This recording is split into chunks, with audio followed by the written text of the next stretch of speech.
Very good evening, ladies and gentlemen, and welcome to the 213th episode of the Together for Education webinars brought to you by Notebook.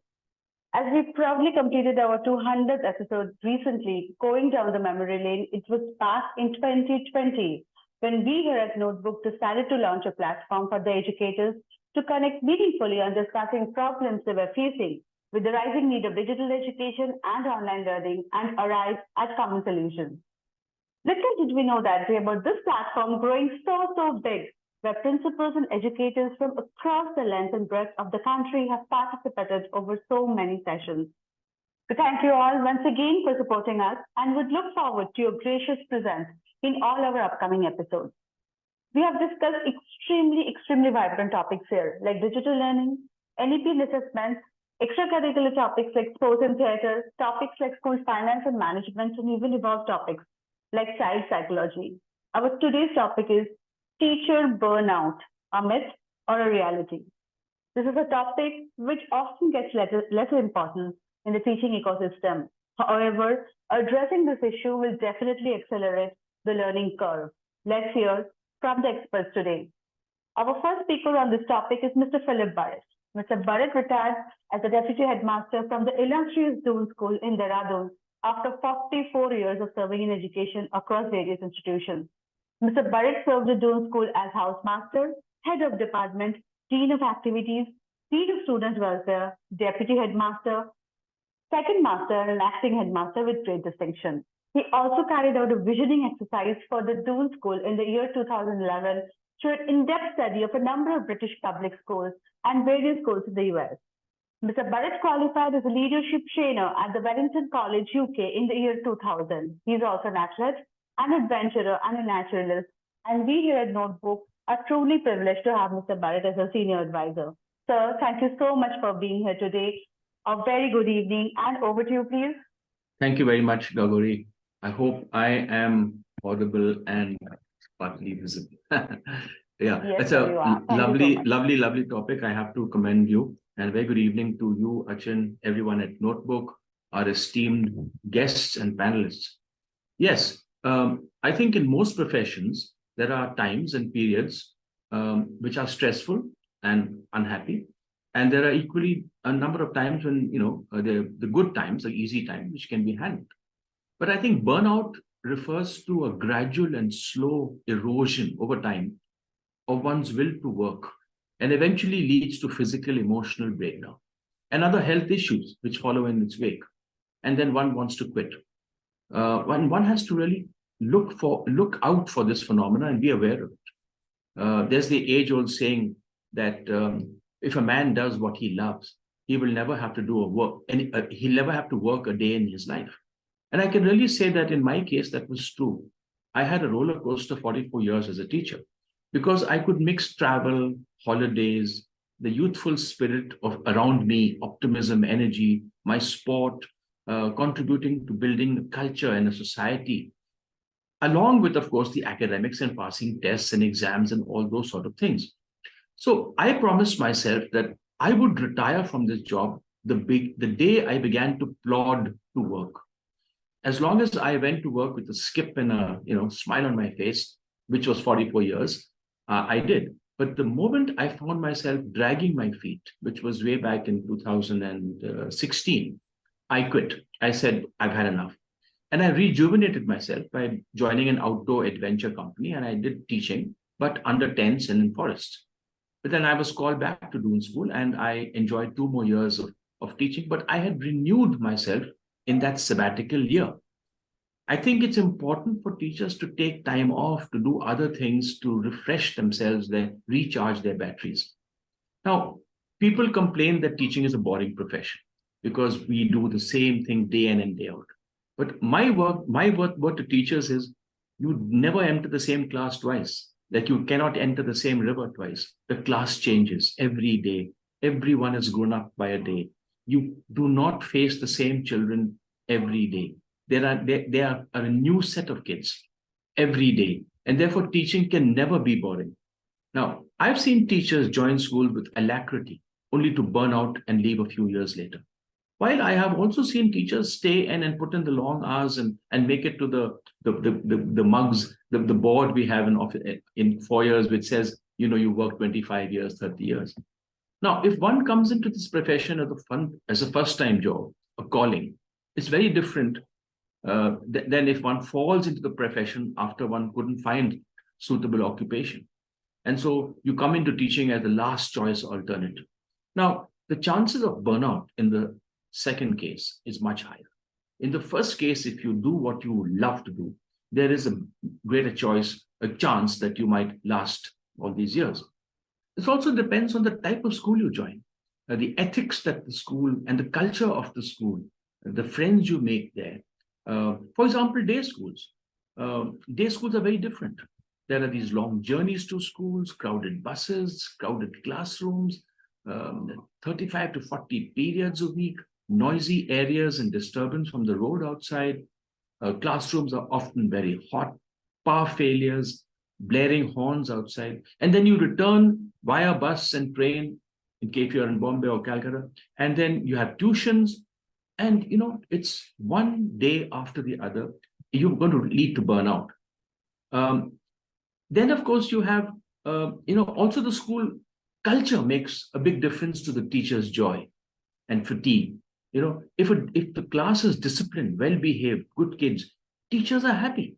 They can ride the rough days with the smooth. But if the kids are aggressive, parent body is aggressive, taking teachers to court, making, indiscipline, that too leads to an early burnout.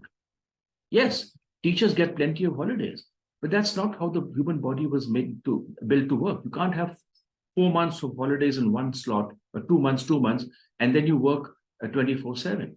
I think the human body was made so that you can have rest periods and relaxing periods along with work every day.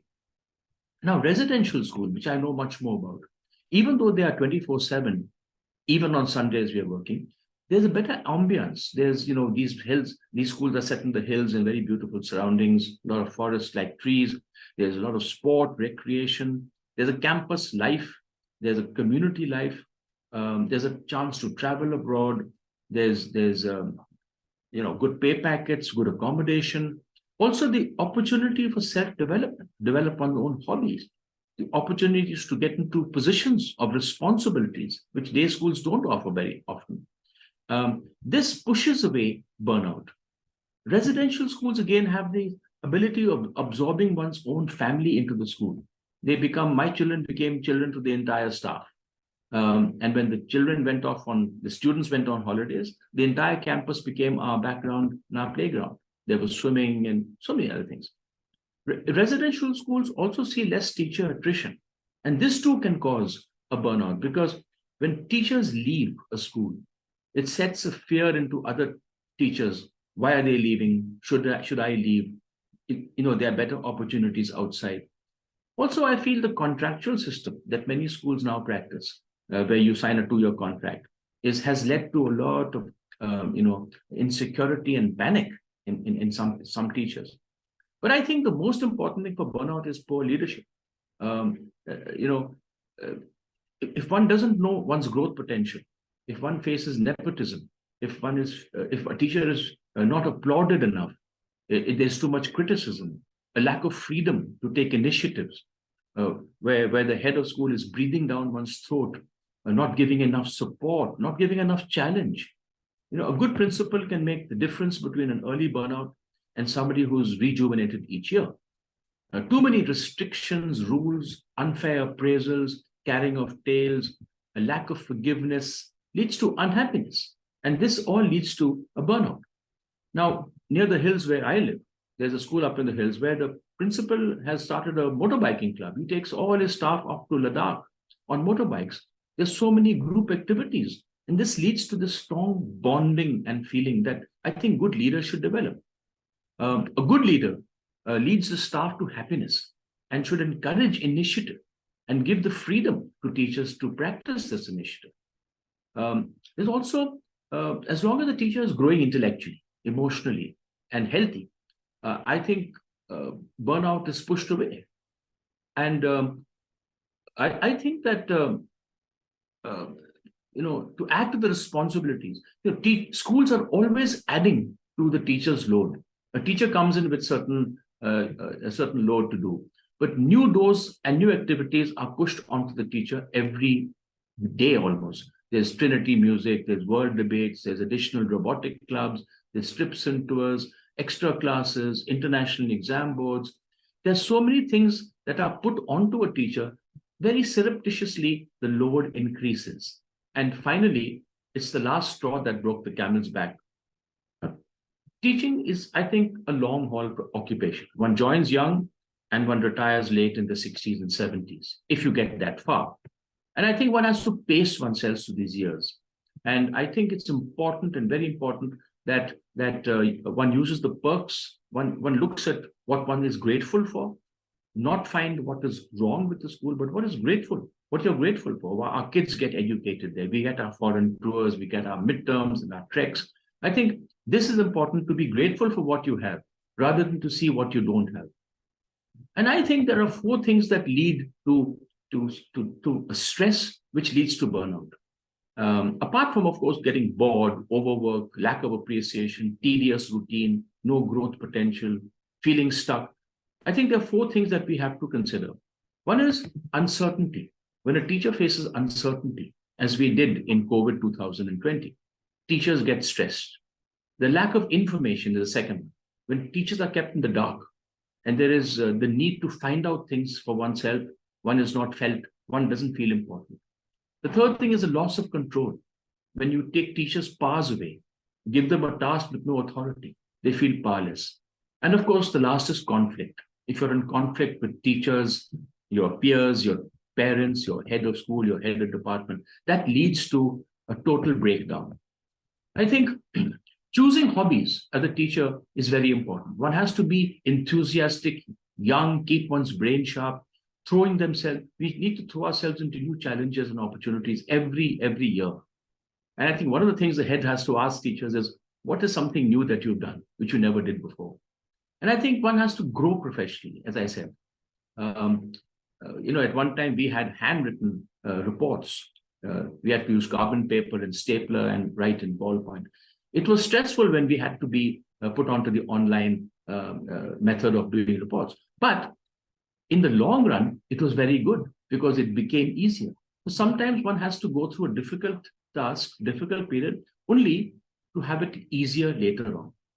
Also, I tell teachers, one must use sabbaticals, use holidays, rather than just get into tuitions during holidays. One has to have a change of scene.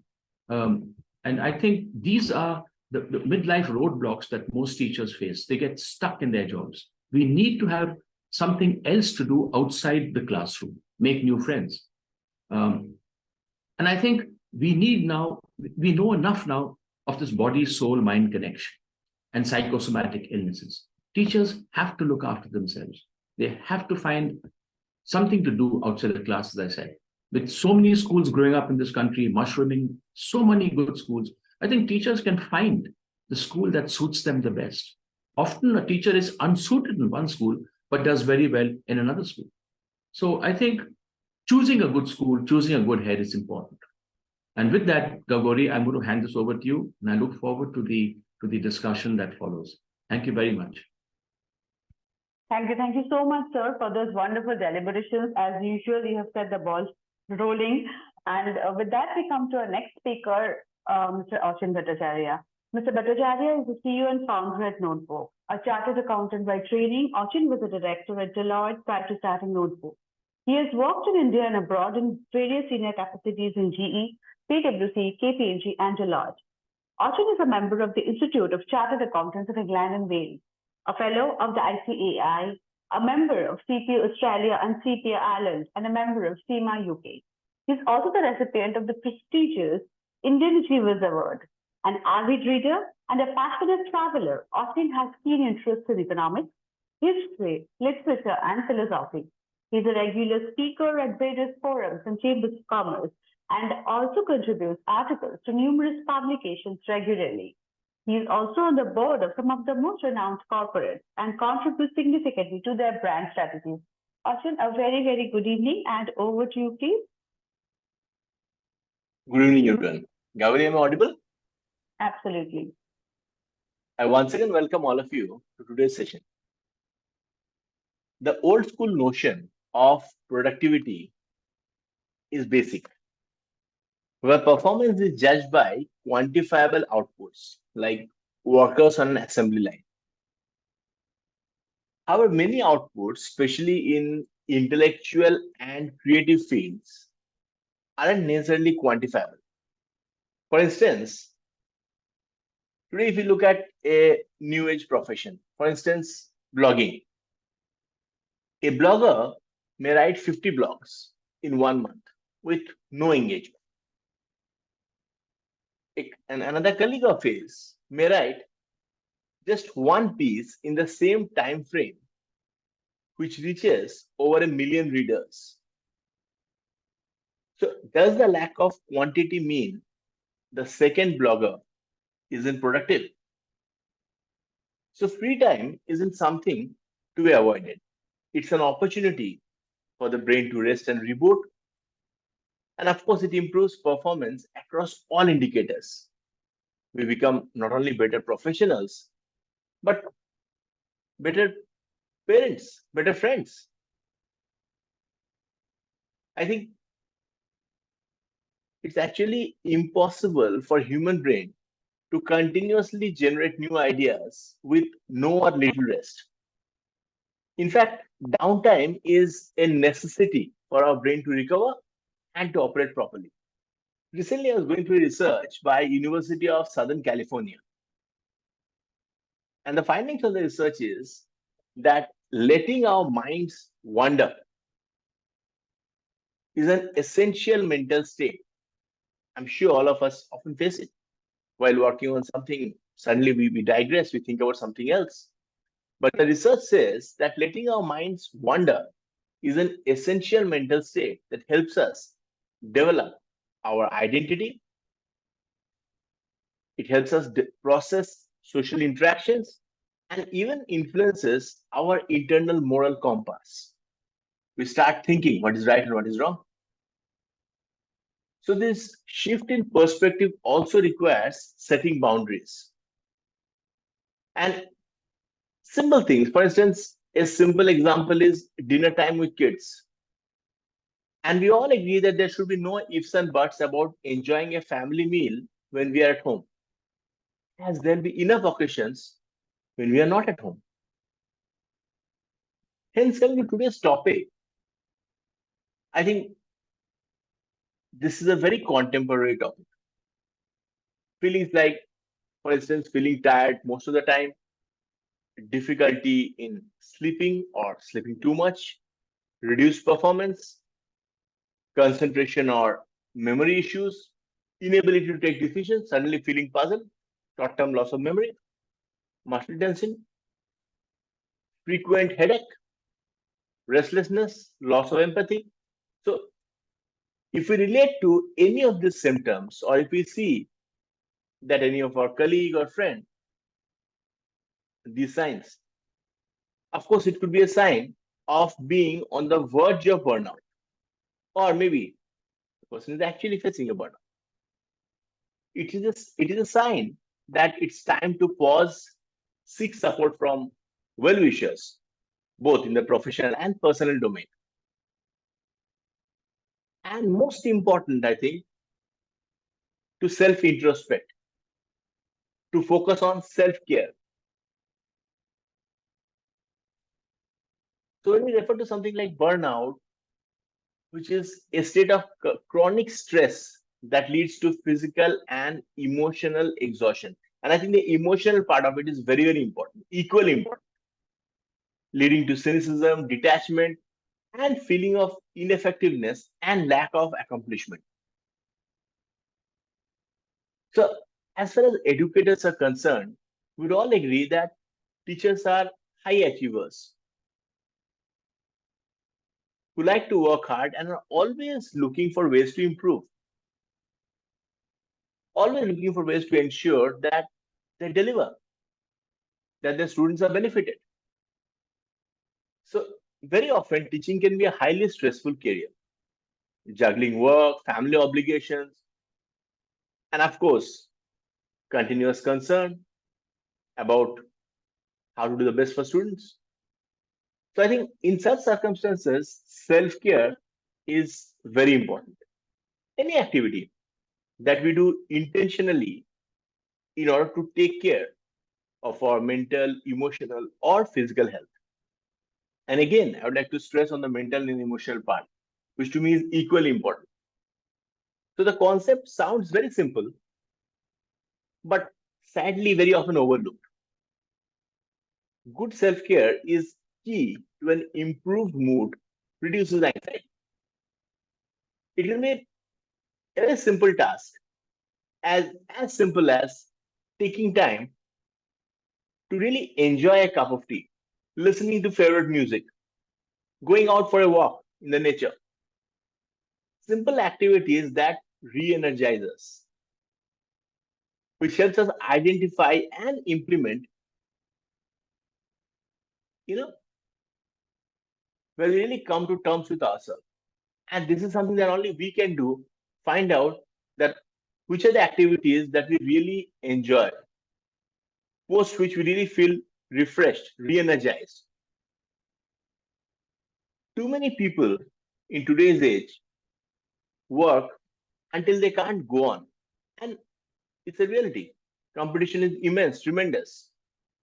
Work pressure is huge. And very often we view rest and sleep as something which is not important. But I think in order to ensure that we maintain our well-being, these are essential tools. And when we say resting, doesn't necessarily mean that it has to be maybe a long afternoon nap. Honestly speaking, that luxury, very few of us have. But resting can be as simple as maybe turning off lights for a few minutes after a class, after students have left. Or try and limit our time that we spend online on social media. Very often, all of us have a habit of continuously checking our phones throughout the day. WhatsApp messages, other things. So perhaps if we substitute one or two of these sessions with just silence and stillness, or going for a nature walk, getting some fresh air, maybe alone or with a colleague, with a friend, I think energy levels, it can do a world of good to our concentration, to our focus, to our energy level. And if we also, I think equally important is that we set some boundaries at work as well as at home. How do we ensure that we exactly know that how to be more effective? How do we make self-care a part of our daily routine, which is not optional? It has to be a way of life. Very often new habits are very difficult to start and even more difficult to continue. So it's essential that you prioritize it. For instance, getting enough sleep, a little bit of workout on a daily basis, eating well, doing activities that we enjoy. Maybe someone enjoys painting, maybe few hours during the weekend, but at least we feel energized, fresh, listening to music, taking time to talk to friends outside the professional circle very often, to family members, and also limiting the overuse of things like maybe caffeine or nicotine, which gives us temporary energy, but in the long run, of course, causes more harm. Also ensuring that we are focused positively, because whenever we face burnout, there is a sense of depression. We start questioning ourselves.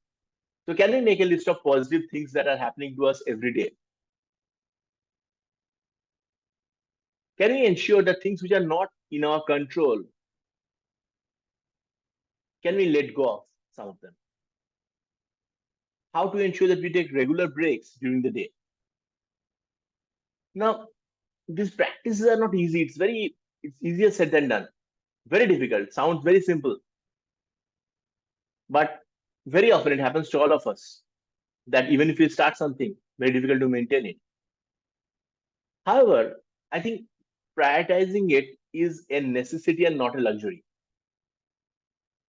And in order to ensure that we are effective, in order to ensure that we are actually taking care of our mind, of our body and soul, we need the support and understanding of our near and dear ones, those who are around us, be it friends, family members, colleagues, very important. Most of us, we spend most of our time during the day at work.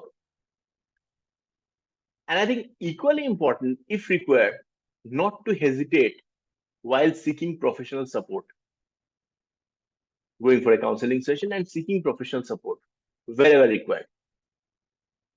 Because I think mental health is equally important. So these are a few things that I wanted to share. Today's topic to me is a very, very important and contemporary topic. One of the challenges of modern living, where the intensity of challenge is rising with each passing day. So to discuss this further, we have a panel of very eminent educators today with us, very senior educators with decades of experience. And I look forward to hear from them their perspective on this important topic. I thank all of you for giving me a very patient hearing. Over to you, Gauri. Thank you. Thank you so much, Achin, for those wonderful, wonderful inputs. Well, ladies and gentlemen, to discuss this topic further, we do have a wonderful panel lined up for you today. But before we start with the panel discussion, a little bit about us here at Notebook. Notebook is an edtech platform that creates short videos pertaining to the school curriculum. That means that every topic from every subject of the school syllabus has been converted into short videos that can be used for two different cases. One is when you as a teacher are starting out a topic in your classroom, you can play one of these videos as a method of visually introducing the topic to your students. These videos are just 6 to 10 minutes in duration and take up very little of your class time, while offering the right kind of material to students to generate curiosity and excitement. The second is when the student is studying at home months later. They have access to the same videos on their personal devices, be it a laptop or a smartphone. They can watch the videos over and over again until they get a very clear understanding of the topic that you had taught. What I'm going to do now is play you a mashup of notebook videos so that you know what they exactly look like. Hello students! Today we shall discuss an article which raises a very important topic of concern: the degrading condition of the planet Earth. However, man has realized the importance of shifting from a system based on domination to one based on partnership. Man is finally learning to live in harmony with millions of other living species found on this planet. Let's start with the meaning of accounting ratios. As we have discussed earlier, accounting ratios help in understanding the solvency, efficiency, and profitability of financial statements. Benefits to firm, prospects for higher profits. International business gives a wide opportunity to the sellers to earn profits when the prices of the domestic markets are low. Now, let's go through the second case study. Case study 2. Venkat's father is working as a section in charge in a government office. Identify the level of management at which he is working. State any 5 functions that he has to perform at this level. Well, ladies and gentlemen, that was a small part of some of our videos as you just now saw. We have today connected with over 3,500 schools and have had millions of students and teachers benefit from our videos. If you head over to our website, www.notebook.school, you will find all such videos at your disposal. If you want Notebook in your schools, please do get in touch with our sales team at sales@notebook.school. With that, it is now time to introduce the wonderful panelists that we have with us today. We have with us Jessy Roy, ma'am, Principal, Chaitanya International School, Pune. An educator since the last 32 years. She's Master's in English Language and Literature with a Bachelor's degree of Education from Kerala. She has educated so far more than 10,000 students. Besides teaching, she has worked as the founder headmistress of Alok Public School, Silvassa, and the founder principal of Eklavya Global School, Junagadh. She is skilled in Bharatanatyam and other Indian folk dances. She has been awarded with Pride of Nation Pratibha Puraskar by MVLA Trust, Mumbai, for her outstanding contribution towards rural education, Maharashtra. She was also honored with the Award of Excellence by Strategum Educare Raipur. She was bestowed with Dr. Sarojini Naidu International Award for Women for her remarkable career in the field of education. Ma'am, a very good evening and welcome to the panel. Next we have with us Nidhi Bhatia ma'am, Principal, Dolphins High School, Jaipur, Rajasthan. With 10 plus years of experience providing support in the operation of all school programs, school improvement plans, goal setting, and progress monitoring as a principal, ma'am holds a B.Ed, MCA, and Bachelor's in Commerce. She has been awarded by Red FM Dronacharya Samman in the category of excellence in imparting education and overall school management. Ma'am, a very, very good evening and welcome to the panel. We also have with us Aakrusha Bellaney ma'am, Principal, Meridian School, Kukatpally, Telangana. With a career spanning over 19 years in the field of education, and her passion and dedication lie in nurturing the minds of our future generations. She leads a team that is committed to the school's culture of innovation, inclusivity, and community engagement, and has been instrumental in shaping well-rounded individuals ready to face the challenges of the modern world. A very, very good evening and welcome to Notebook to all my wonderful panelists. If you can just keep your cameras on, ma'am. I would first like to come to Nidhi Bhatia, ma'am. Ma'am, how do you define this concept of teacher burnout and what are the measures to mitigate this? Would like Thank to you, ask Gangori. Yeah, thank you so much. Okay, well, first of all, I would say that we all know that teaching is a rewarding career. Being a teacher, it's, basically inspiring to be able to shape the lives of the young people. We are shaping the lives of the young people. We are making them ready for their future career. I would say that teaching is the noble and the rewarding career. Now we are talking about the, burnout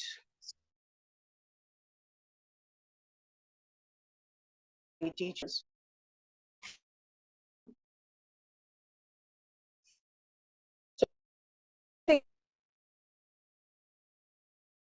When mental, physical, and emotionally a teacher get exhausted.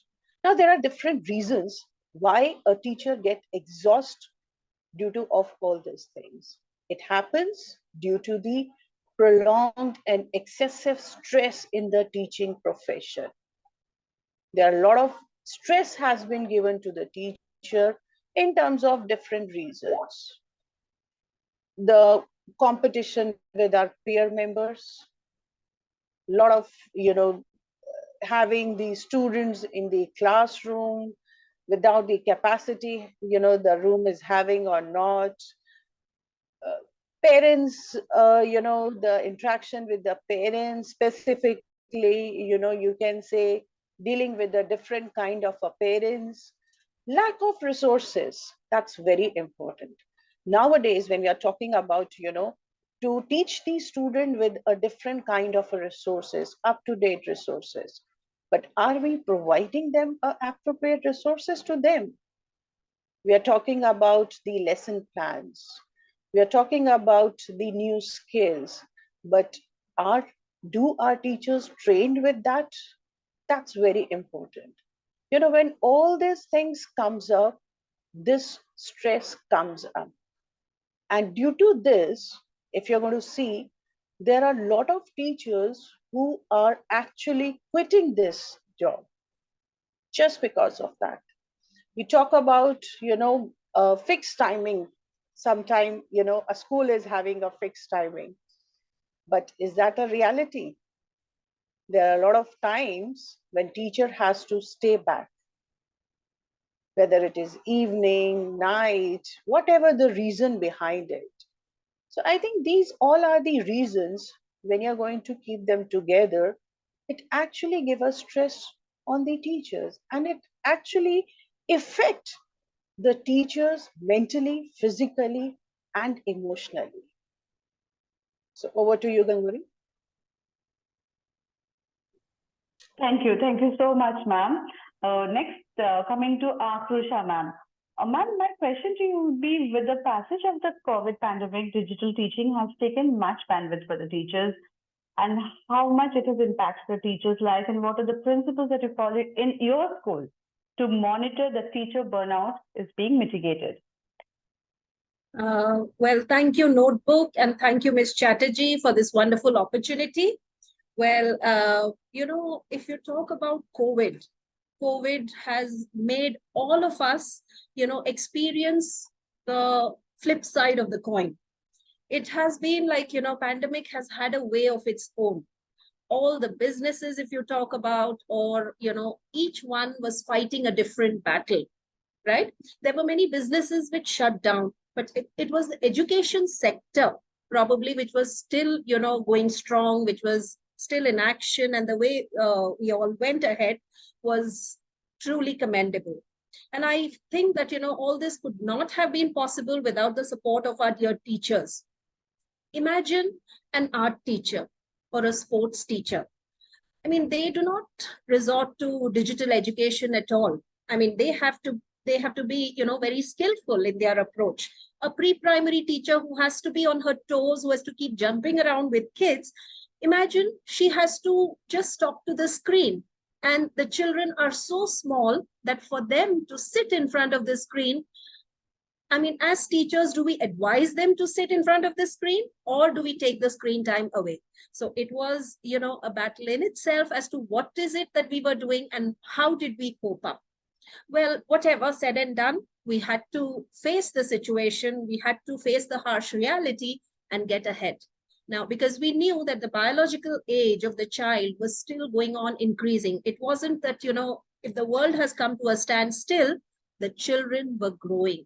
It wasn't possible for them to just stay on where they were, take a break from education. It was not possible. So at this point of time, when imagine a language teacher, she does not get on to digital teaching. She had to invest time in herself. She had to get trained how to share the screen, how to make a PPT, how to understand different nuances of, digital education. And that's how you get into it.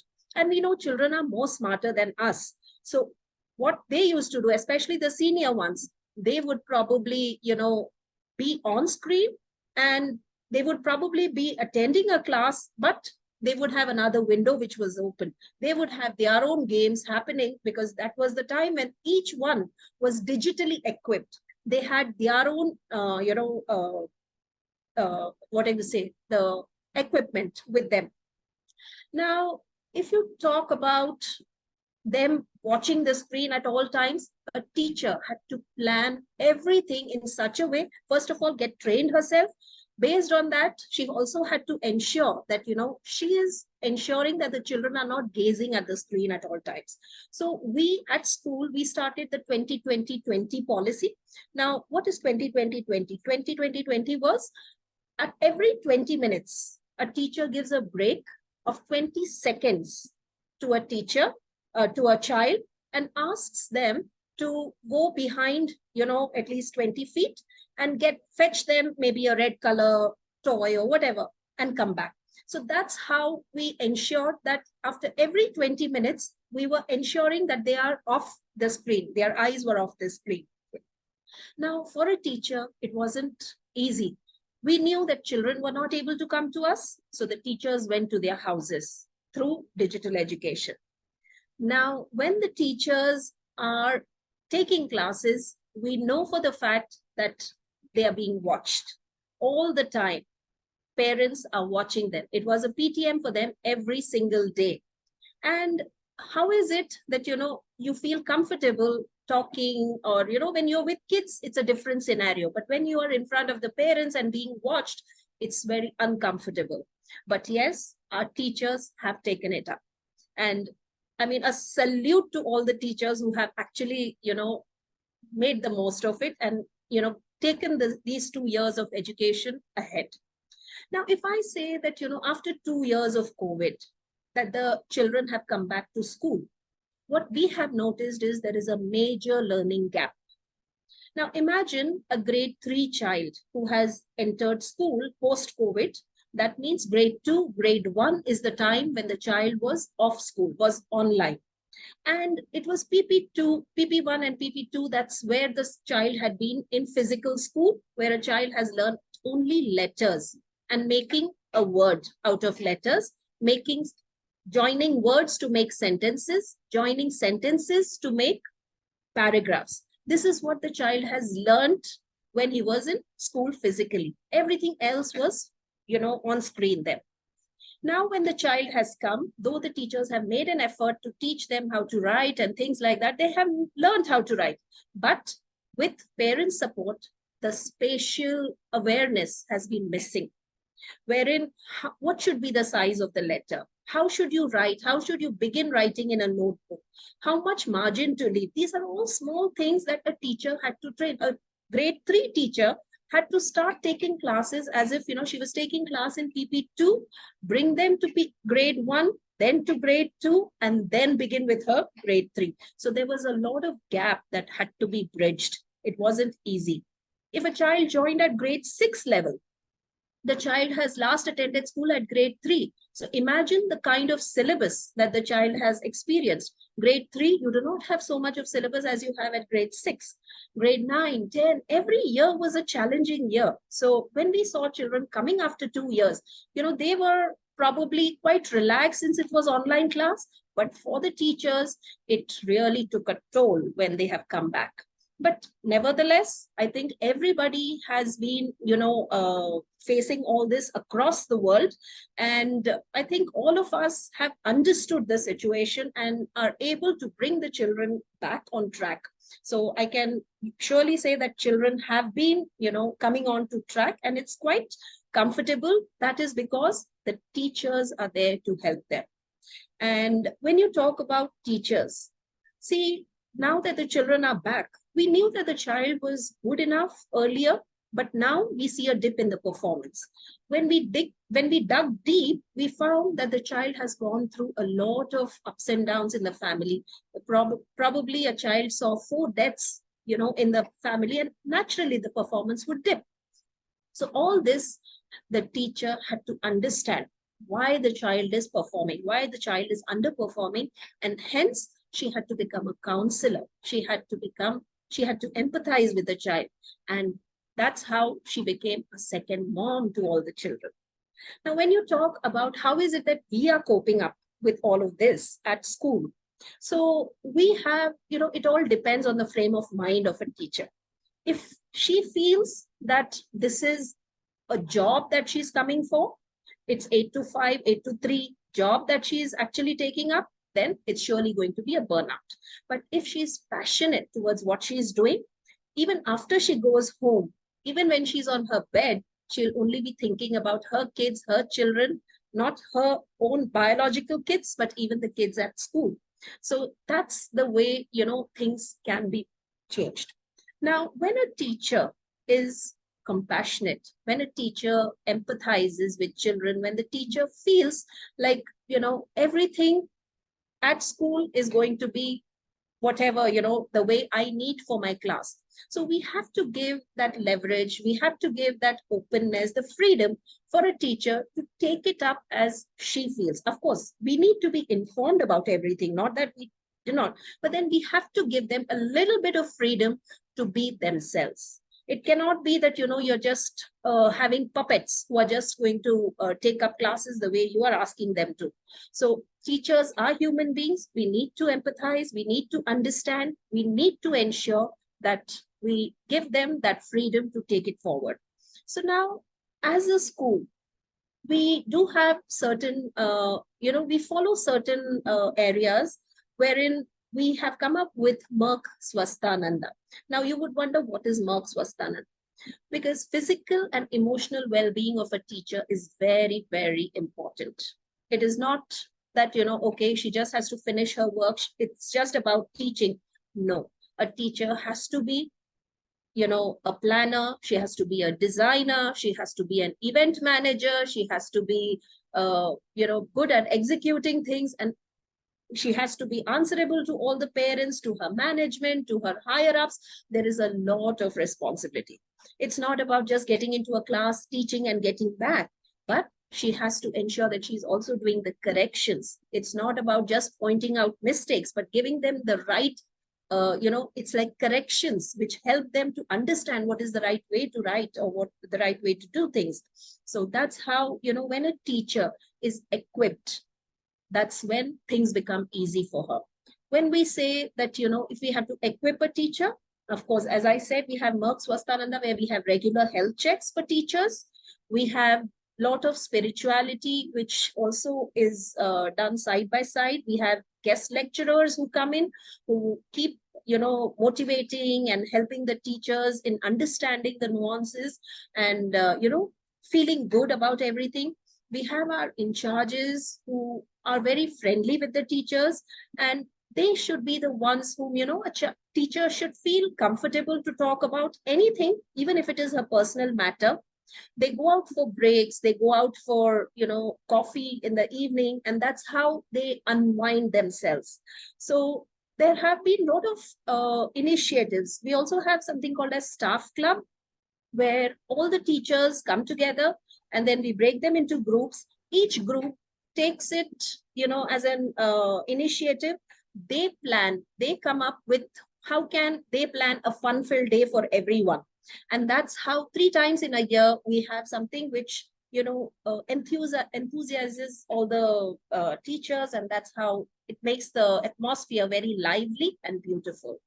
So I think as a teacher, it is very important that she is empathetic for sure, and she also takes good care of herself.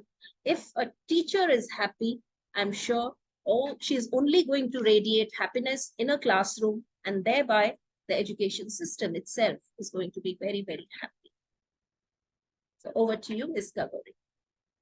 Thank you. Thank you so much, ma'am. Wonderful inputs from you. Thank you so very much.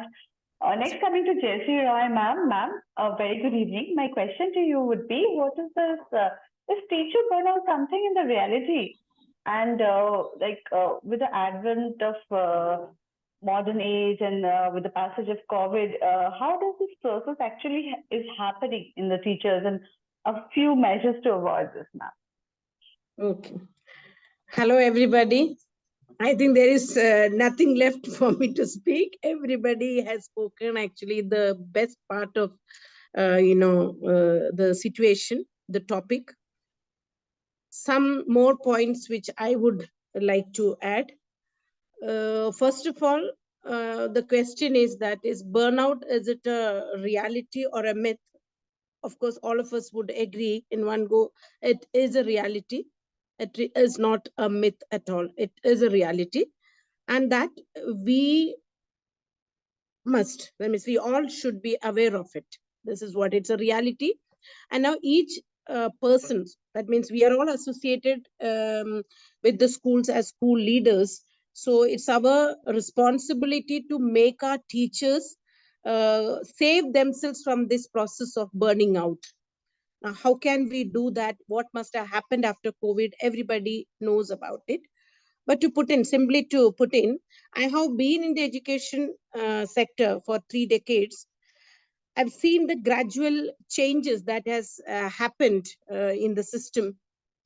Earlier, the burnout that was even more than today, because when we turn back and look 20 years ago, I could understand that everybody can see, for that matter, that a lot of pressures were there those days, because most of the works were done manually, and the school authorities, the principals, have never spared the teachers if we failed to do the things on time. So their also workload was more, but I have never felt that, I am tired and I don't want to get into the class, because always teaching was my passion, because a teacher has to be a teacher by choice, not by chance. So this is one most important thing. If a teacher has the dedication and the passion for teaching, whatever works associated to the school and the students, definitely he or she would be doing to the fullest of her capacity without showing a bit of, even a bit of anxiety or worry. So this is what my own experience says.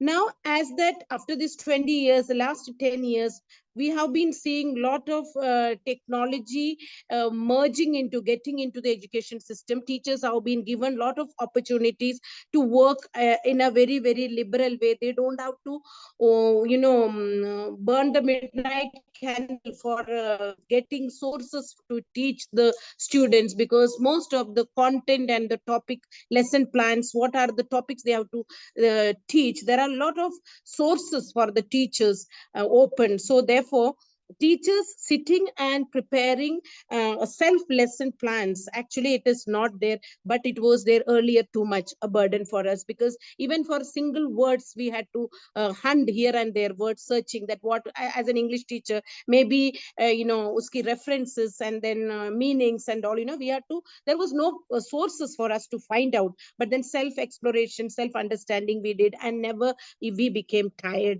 But now as the teachers have all the sources, they are supposed to use it. I mean to say that though it is teaching teachers capacity is burning out, it is not a great issue. There is a solution for the problem, provided the school authorities, the principals, the school leaders, if they understand how to handhold these teachers.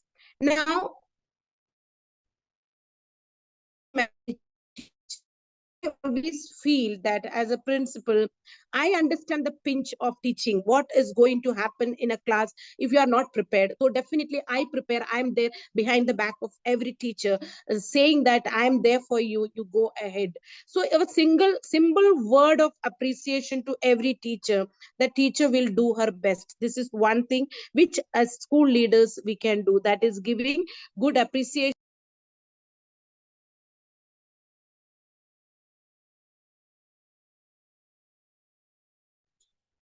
Hello, am I? Yes, ma'am, you're audible. Okay. Please continue. Good support to the teachers. As a principal, as a school leader, it's our duty to give. Now, lesson plans, yes, we have sources, but then how teachers are getting burned out, what are their burdens now, that I would like to cite a few of those. Those are the corrections. Whatever technology comes into education system, that but corrections of notebook and answer sheets, that will never go away from a teacher, and she has to do, where she needs to spend lot time. So we have to find new strategies and ways to ease their burden while doing their corrections, because as a teacher, they need to correct their classwork, their workbook. There are a lot of textbooks and all. Notebooks also they need to check. Answer sheets of every exam they need to correct. So all these are required in a school, and the teachers, how they manage, it was a problem earlier, and it's a problem even now after the technology getting into the system also. So how we have to help our teachers in doing this correction works, how to relax them from all these things, is to give them chance. I particularly do in my school. A small plan is there, which I would like to share, how to ease the burden of teachers in the correction work. We give, out of example, one particular subject, if there are 7 periods we allot, we strictly say that 1 period in a week you will have to use for correction work in the company of your students. That means when your students are in the classroom, you are there in the class, let it be a very jovial act. Call this by one, check the pending works, where they stand by, give them time to complete their work. So almost 50% of the corrections of the notebooks be done, and it is done during this 1 period extra when we give. So this is one of the strategies I give to my teachers to release them from the correction burden. Now, where the teachers burn out their energy, their mental peace, that is the growing discipline. That is one more thing. There's a lot of disciplinary issues that we are facing along with time. Earlier children used to get quiet, or they get disciplined only through one of the looks of a teacher. If a teacher stare at a child, the child was quiet. But now the scenario has gone. Students have become very smart, smarter than the teachers.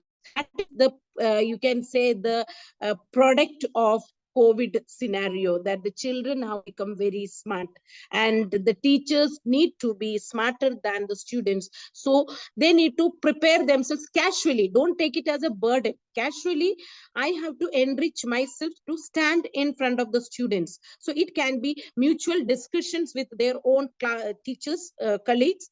It can be a discussion with the principals. So we all are there to help them. We are supposed to sending them for various workshops at a very relaxed phase to understand what are the requirement for the present scenario to tackle the issues. So these are some of the ways, we can work along with the teachers to avoid the situation, that burnout situation, that we can do. Now giving them lot of free environment, that as a former one of the finalists told, that is, teachers should be given freedom. At the same time, they should not take the situation for granted. Definitely, that is the thing we have to do. We have to give them a liberty. Let them have a lot of group discussions whenever they get time. Let us encourage the teachers to be together, talking, laughing, because they need to laugh aloud, they need to talk aloud. Then only that pressure can be released. Because in most of the schools, on the name of discipline, because a teacher has to be a role model, she cannot do this or he cannot do that. Let us come out from that in order to give them relaxation. That is, the teachers need to laugh a lot, they need to talk. Let them, if they want, in the absence of the students, let them take selfies and enjoy. So I feel I give a lot of liberty to my teachers to be free and talk even with the principal, and make it a point that every day, at least 1 minute, I look at every teacher and say, hello, how are you? Any problem? Is there anything? Which I feel I would have loved as a teacher. My principals, when they did to me, it was a great thing for me. And therefore, I repeat the same thing with my teachers. So this is some of the strategies which I do.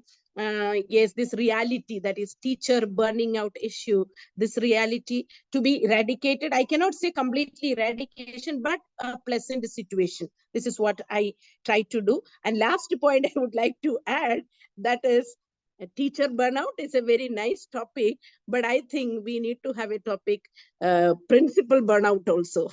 Sure, ma'am. Thank We'll you so surely much. have this topic. Thank you so much. Thank you so much, my wonderful panelists. It was a real pleasure to host all three of you, Nidhi, Bhatia ma'am, Aakrusha ma'am, and Jessy ma'am. Thank you so much for gracing the platform today and helping us with your wonderful, wonderful input. Calling back Achin now for the vote of thanks, please. Thanks, Gauri. I think really wonderful session, very seamless. I sincerely thank all of you. Burrett sir, thank you as always for giving us a great start. 44 years at the helm with one of the most premium institutions in India. Speaks for itself. And I think very nicely you put it with regard to your sabbatical and how you came back recharged, fresh, energized. It's very inspirational. Thank you, Achin. Aakrusha, thank you, sir. Aakrusha ma'am, I think thank you. Very wonderfully you put across your points. Really interesting I found at this 2020 policy. Really wonderful. And yes, of course, during COVID times, educators played a very crucial role, no doubt. Ensuring that children do not lose a precious academic year was a huge accomplishment. And with and of course, staying at home, managing the home front as well as work front, ensuring that students, and especially as you rightly mentioned, many of them so small, they're very difficult for them to sit in front of the screen and being able to absorb.